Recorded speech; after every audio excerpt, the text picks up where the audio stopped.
Bonjour. La passion génère souvent des sacrifices et investit la littérature comme un moyen de véhiculer l'expérience et de projeter son témoignage. Blaise Pascal disait « Il y a des passions qui resserrent l'âme et qui la rendent immobile, et il y en a qui la grandissent et la font répandre au dehors. » Nous avons le plaisir de recevoir l'auteur France Hébert, natif de Montréal, issu d'une famille canadienne-française traditionnelle. Dès son enfance et jusqu'à l'âge adulte, France cultive son intérêt marqué pour la danse et les cultures du monde. Elle devient danseuse professionnelle, une carrière entretenue de 1978 jusqu'à 2010, durant laquelle elle côtoie les grandes figures de la danse orientale à Montréal, New York et San Francisco et performe dans les restaurants et les occasions privées tout en enseignant la chorégraphie. Ici Kamal Benkiran, bienvenue chez Art et Lettres.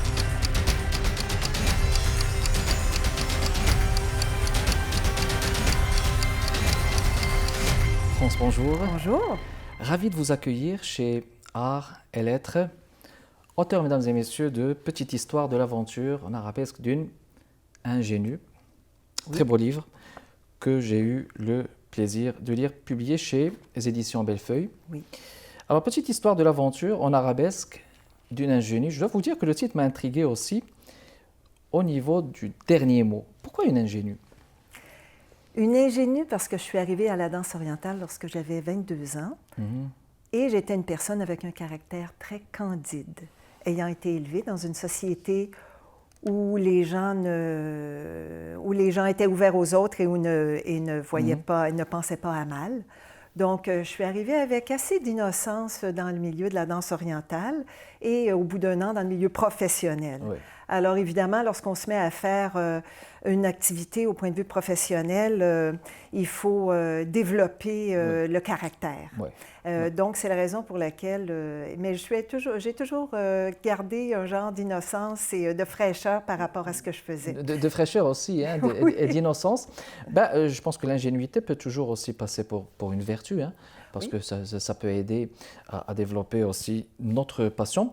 Puis, j'imagine bien que ça a commencé par une obsession. Qu'est-ce qui vous a fasciné dans la danse? Moi, je faisais de la danse, depuis que j'étais enfant, je faisais de la danse internationale, ce qui s'appelait du folklore. Du folklore du Québec. Le folklore de la Grèce, de la Roumanie, de la Turquie, de tous les pays, non pas du Maghreb, mais des Balkans. Des Balkans, oui. La Hongrie, Roumanie, Grèce et tout. Turc, qui était le plus oriental que j'avais entendu, la musique. Donc, j'ai fait ça depuis que j'étais enfant. Les gens disaient que c'était très quétaine, mais en fait, aujourd'hui, c'est très à la mode, mais c'est toujours la même chose. Donc, lorsque j'avais une vingtaine d'années, j'étais dans une soirée où il y avait des Algériens qui étaient à la fête. Et donc, lorsque, à un moment donné, tout le monde était à la cuisine et je suis dans le salon, il y a cette fille filiforme avec une chevelure magnifique qui lui tombait en bas des reins, qui a mis la musique algérienne et qui s'est mise à danser pour elle-même. J'ai dit « Ah, ce que c'est beau! » Et donc, mon oreille était déjà habituée aux rythmes un peu orientaux et c'est ce qui m'a frappée comme étant ce qui me touchait le plus profondément. Et donc, par la suite, j'ai décidé de chercher un endroit pour prendre des cours, mais à l'époque, ce n'était pas connu des Canadiens. Ça a pris 2 ans avant que je trouve un endroit. Oui, parce qu'il n'y avait pas beaucoup de places qui se consacraient carrément à la danse. C'était complètement underground, si on peut dire. J'ai fini par trouver, par le biais d'une collègue, dont la sœur, une collègue d'origine marocaine séfarade, qui m'a dit « Ma sœur prend des cours. C'est au YWHA sur Côte-Sainte-Catherine. C'était du côté anglophone de Montréal. Très bien. Donc, je suis Et puis ça a commencé de là. Ça a commencé de là. Donc, on parle depuis les années 70, faut-il le mentionner, 1970. Une belle carrière qui s'est étendue jusqu'à... Oui. En fait, j'ai enseigné, j'ai dansé professionnellement jusque dans les années 90 et par la suite, j'ai enseigné jusqu'en 2010, au moment où j'ai décidé d'arrêter pour avoir du temps pour écrire le livre. Très bien, donc ça prend quand même une réflexion aussi pour écrire le livre. Et puis donc, c'est une réflexion qui a abouti avec ce livre, Petite histoire de l'aventure en arabesque. Oui. Et quand vous dites le Maghreb aussi, et non seulement le Maghreb, mais l'Orient, le Liban, il y a un très grand professionnalisme. Et au début de votre livre, donc, vous évoquez des noms, des personnalités qui ont marqué ce cheminement. Fawzia Amir, c'était votre première rencontre? En fait, ma première rencontre a été Russell Jarjour, et son nom de danseur professionnel, parce qu'il l'a été, était Ahmad. Ahmad, OK. Oui. Donc, Russell Jarjour, né en 1940, d'origine libanaise, né à Montréal, mais qui était canadien, mais en même temps, avec sa famille, vivait un style de vie très oriental. Les gens qui sont nés ici ont bien sûr deux cultures. Ils ont leur culture et la culture canadienne, québécoise.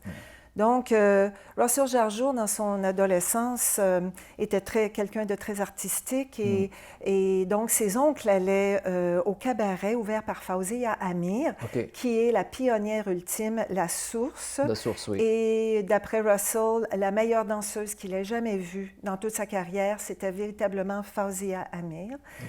Une dame très glamour, une dame qui mettait le pied sur la scène et toutes les têtes se tournaient vers elle instantanément, tellement elle émettait des vibrations fortes. Et d'une puissance, comme vous le mentionnez dans le... Oui. Exactement, très puissante, avec un caractère très fort, un caractère d'homme. Et dans un monde très dur, finalement, le monde des cabarets, c'était difficile. Donc, Fawzia Amir, qui était arrivée des États-Unis, originalement égyptienne, mais arrivée des États-Unis et qui venait remplir des contrats à Montréal. Il y avait le El Morocco, il y avait qui engageait parfois des danseuses qui venaient des États-Unis, entre autres. Et lorsque Fawzia Amir est venue à Montréal, elle a vu qu'il n'y avait pas de cabaret uniquement oriental et c'est ainsi qu'elle a décidé d'en ouvrir un. Alors, elle, c'est Gamila Asfour. Par la suite, Russell Jarjour et Gamila Asfour, dans leur adolescence, ont été amenés à côtoyer Fawzia Amir. Et donc, à ce moment-là, il n'y avait pas de cours. Toutes les danseuses qui dansaient au cabaret de Fawzia apprenaient en regardant. Elles venaient toutes du milieu de la danse. Danse sociale, danse latine, ballet classique même. Elles avaient déjà des techniques de danse, mais pas de danse de hanche, et elles apprenaient en regardant.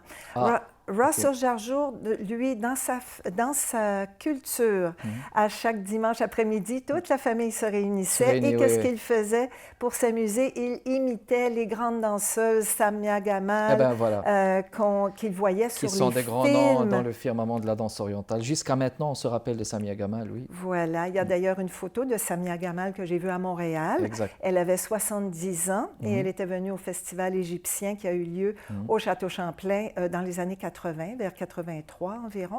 Et elle n'avait pas perdu de sa prestance, de sa beauté, un sourire éclatant, une paire de jambes superbes. Oui, parce que ça reste aussi comme de l'aérobic, du sport où on maintient une certaine forme. On va peut-être juste faire une petite pause et on vous revient dans les prochaines minutes. Mesdames et messieurs, restez avec nous.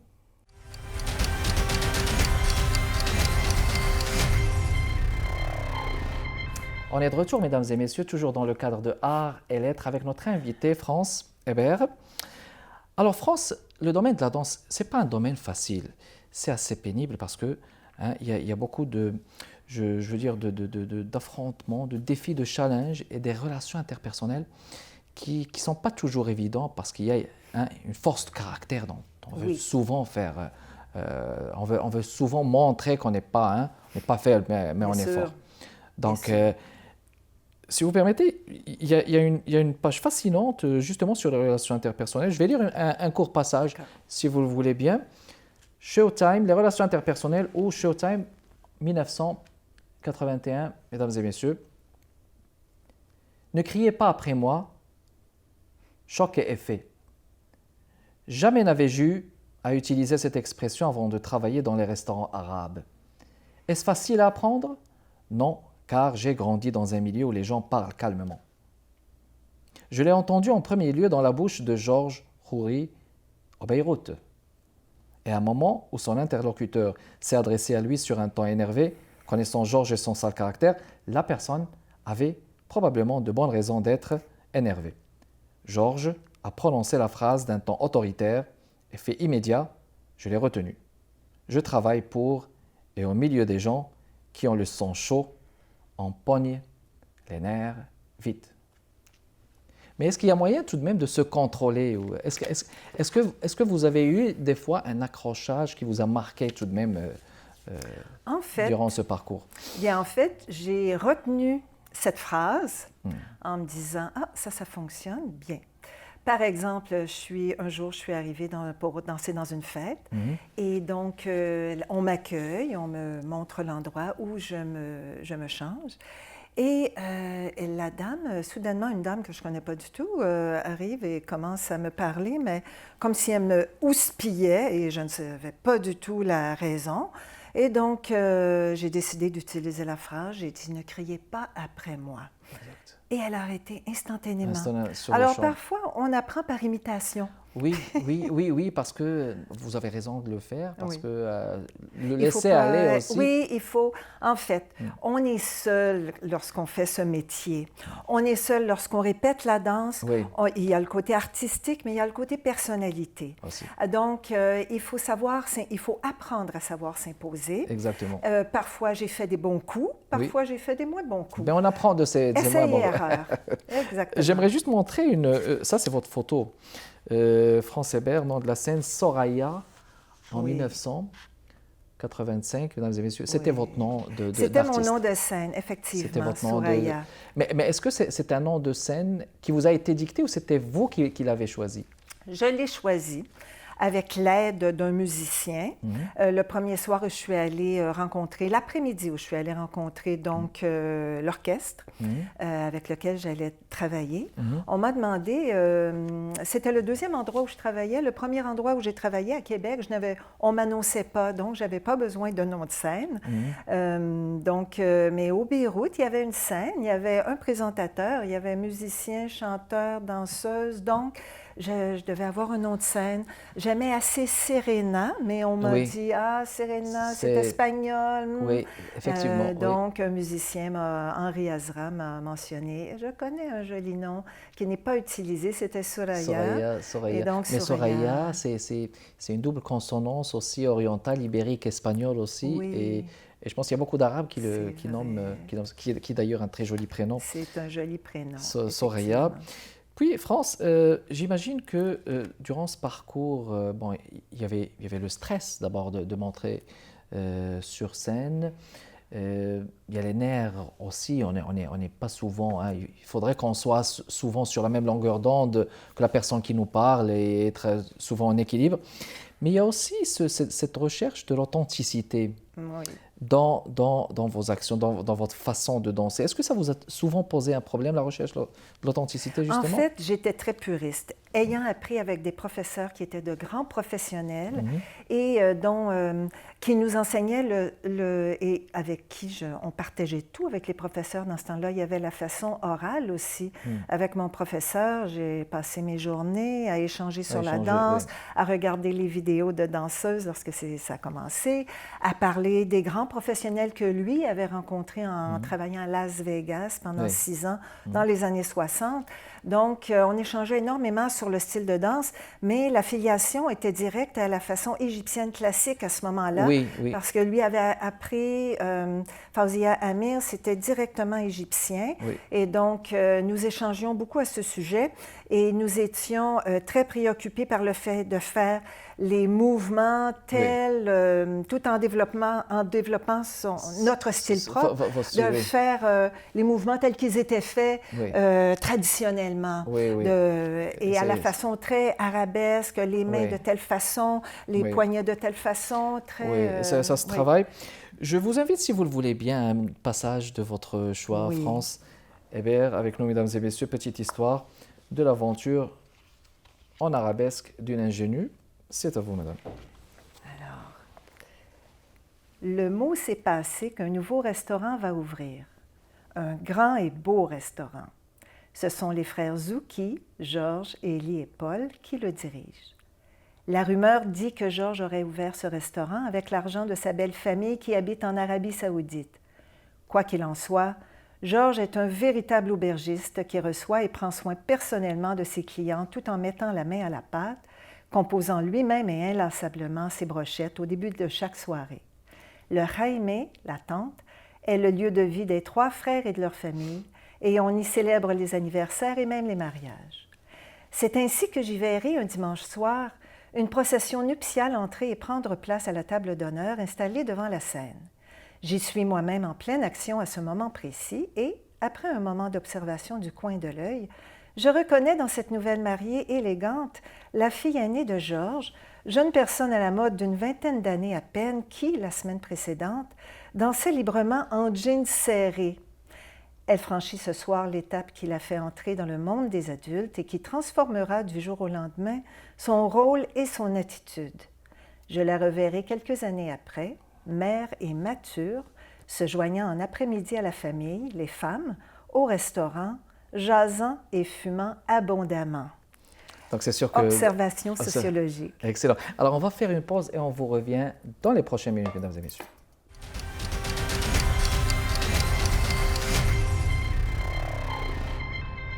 On est de retour, mesdames et messieurs, toujours dans le cadre de Arts et Lettres, avec notre invité, auteur France Hébert. France, si vous voulez bien aussi enchaîner avec un autre extrait de ce parcours, je vous en prie, petite histoire de l'aventure en arabesque d'une ingénue, mesdames et messieurs. Yeux noirs, cheveux noirs, moustache noire, teint mat, mais pas toujours. Les Libanais existent aussi en version châtain aux yeux bleus. Lorsque je mets le pied sur la scène, je sens les regards. Je suis nouvelle et ils se connaissent tous. Regards évaluateurs des hommes, regards fardés des femmes facilement jalouses. Incrédulité et curiosité aussi, on se demande ce que je vaux. D'abord, pour ces gens fraîchement venus du Moyen-Orient, une danseuse n'est pas digne de respect. De plus, elle est québécoise. Dans leur respect, dans leur esprit, il est inconcevable, voire impossible qu'elle puisse comprendre la musique, les chants. Mais Souraya, tu ne comprends pas les mots. Ceci dit, dépendamment des individus et en fonction de la personnalité de la danseuse et certainement de son talent, elle peut quand même être appréciée sur différents plans. Je développe des rapports harmonieux avec les musiciens et les artistes car je comprends la musique.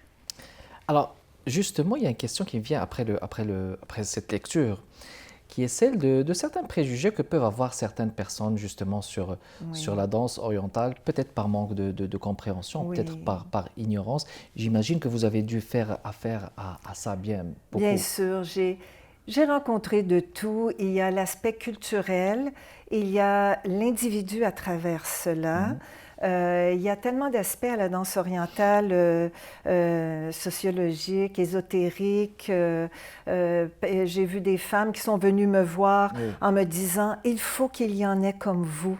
Alors, il y a également les regards des gens pour qui c'est l'expression sexuelle de quelque chose qui est réprimé chez les gens.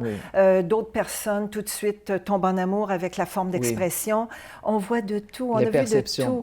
Il faut replacer dans le contexte des années 70 et 80, à l'époque où les Canadiens ne le connaissaient pas, c'était encore l'imagination, les mille et une nuits. Alors, lorsqu'ils sont venus à le voir, alors ça a déclenché beaucoup de réactions qui étaient en ligne avec finalement ce que la personne pensait de sa propre sexualité. Tout à fait. Et les gens, quand ils sont fascinés justement par la danse, ils se disent, bon, je vais aller au Maroc, je vais aller en Égypte voir ça.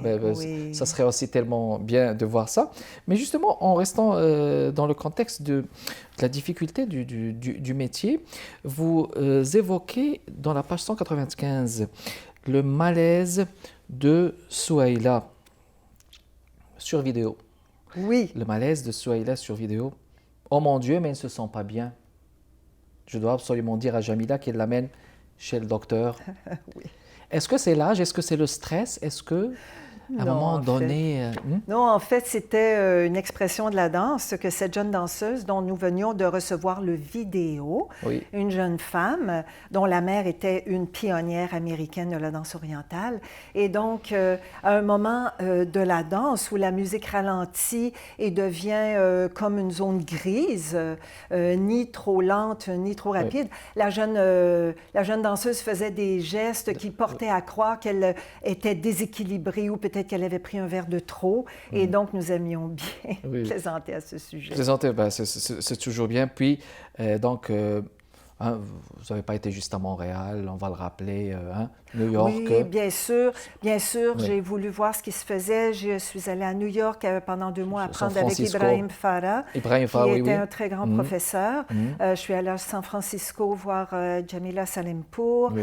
À Seattle, il y avait également Badawiya, Oui. des professeurs très connus aux États-Unis. Très Je connus, voulais oui. vraiment voir ce qu'il y avait et retirer le plus de positif et ce qu'il y avait de meilleur. Oui. J'ai eu la chance de tomber dans ce qu'il y avait de meilleur. De vraiment, Oui. hein, surtout en Amérique du Nord. En Puis, Amérique du Nord. puis vous êtes passé carrément à cette belle vocation qui est celle d'enseigner. Oui. Alors, donc, vous enseignez maintenant. Est-ce que vous enseignez toujours, justement? Non, j'ai arrêté d'enseigner pour pouvoir écrire le livre. Pour pouvoir Oui. écrire. Et puis, donc, vous avez enseigné la danse. Parlez-nous de cette belle expérience. Oui, j'ai enseigné quand même beaucoup dans les années 90. Lorsque les Canadiens ont commencé à connaître la danse orientale, ça a été un gros boom au début des années 80, parce que ça a été comme une libération. Les gens ont trouvé ça, les femmes ont trouvé ça très beau. Il y a des Jacques Languirand, j'ai personnifié le grand principe. Animateur. Oui, j'ai personnifié le principe féminin pour Jacques Languirand. Oui. Et donc, les femmes voulaient apprendre cette forme d'expression, s'habiller en danseuse du ventre, se trouver belle, se trouver très belle. Exactement. Et j'aimais que la femme se trouve belle, faire sortir ce surcroît de noblesse et de classe et cette beauté chez la femme. Et justement, ce n'est pas pour rien que vous finissez ce livre par une magnifique citation. L'important, c'est l'esprit. Oui.